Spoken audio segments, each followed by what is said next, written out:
Une région centre toute seule, écartée de tout projet de fusion, un scénario que les députés régionaux, gauche et droite confondus, souhaitent éviter.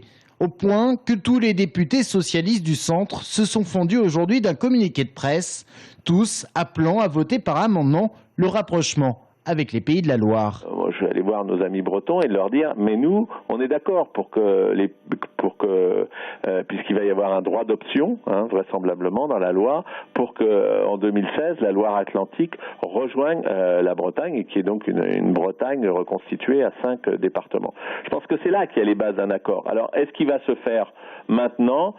J'ai l'impression que non, ça va être difficile, mais c'est pas pour autant qu'il ne faut pas mener le combat. Alors que le débat débute à l'Assemblée nationale, l'objectif pour les députés du centre, convaincre leurs collègues des autres régions non concernées et ainsi contourner l'opposition des Ligériens de l'Ouest.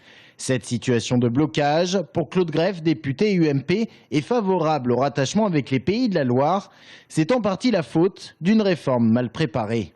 Si on veut vraiment avoir une cohérence territoriale, il aurait fallu découper les régions par rapport à leur pôle d'activité. Et là, il fallait aller dans une loi qui impliquait une réforme constitutionnelle, puisqu'on ne peut pas toucher les compétences comme cela sans toucher à la Constitution. Et là, le gouvernement ne veut pas s'y atteler parce qu'il se rend bien compte qu'il n'aurait pas la majorité. Le droit d'option, c'est ce que le gouvernement a imaginé en contrepartie, permettre à un département de changer de région à partir de 2016.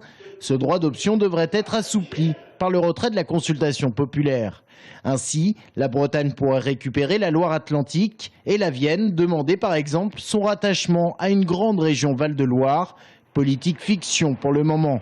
Quant à un rapprochement centre et Île-de-France évoqué hier par le secrétaire d'État à la réforme territoriale, il est tout simplement rejeté par bon nombre de députés du centre.